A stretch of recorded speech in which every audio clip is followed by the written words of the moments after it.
হার্দিক পান্ডিয়ার গল্প শেক্সপিয়ারের জনপ্রিয় ট্র্যাজেডিগুলোকেই মনে করিয়ে দেয়। মাত্র বছরখানেক আগেও সাজানো সংসার সমর্থক সবাই পাশে ছিল পান্ডিয়ার, তবে অতিরিক্ত লোভ আর বদমেজাজি স্বভাবে এখন তার চারপাশে শুধুই হাহাকার। 2020 সালে ভালোবেসে বিয়ে করেছিলেন সার্বিয়ান মডেল ও অভিনেত্রী নাতাশা স্তানকোভিচকে। ইন্ডিয়ান প্রিমিয়ার লিগে হার্দিকের এমন কোনো ম্যাচ নেই যেখানে প্রিয়তমকে অনুপ্রেরণা জোগাতে মাঠে থাকতেন না নাতাশা। বিয়ের বছরই ঘর আলো করে আসেন পুত্র সন্তান অগাস্ত। সবকিছু চলছিল ছবির মতোই।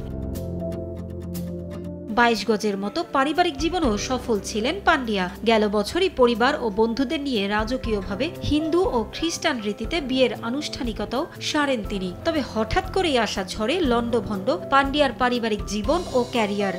নগদে 500 টাকা বা তার বেশি পেমেন্টে পেতে পারেন ঢাকায় জমিসহ 20 কোটি টাকার পুরস্কার।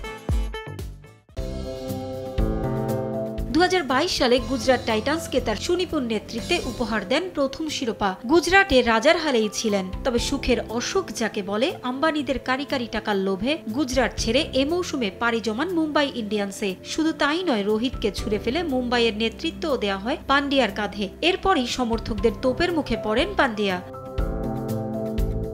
এমনকি অনেক সাবেক ক্রিকেটারও সমালোচনার বারে জর্জরিত করেন তাকে। অন্তর্কোন্দলের বলি হয় মুম্বাই। 17তম আসরে চরম ভরাডুবি হয়েছে দলটির।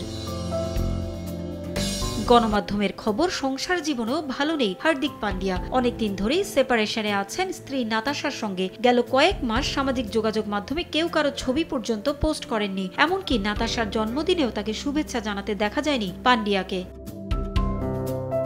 বিচ্ছেদের পথেই হাঁটছেন এই দম্পতি। শুধু তাই নয়, পান্ডিয়ার সম্পদের 70% দিতে হবে স্ত্রী নাতাশাকে। তাই সব হারিয়ে পান্ডিয়ার বিপদের সময় পাশে পাচ্ছেন না তেমন কাউকে। সমর্থকরাও এখন আর আগের মতো সমর্থন দিচ্ছেন না এই অলরাউন্ডারকে।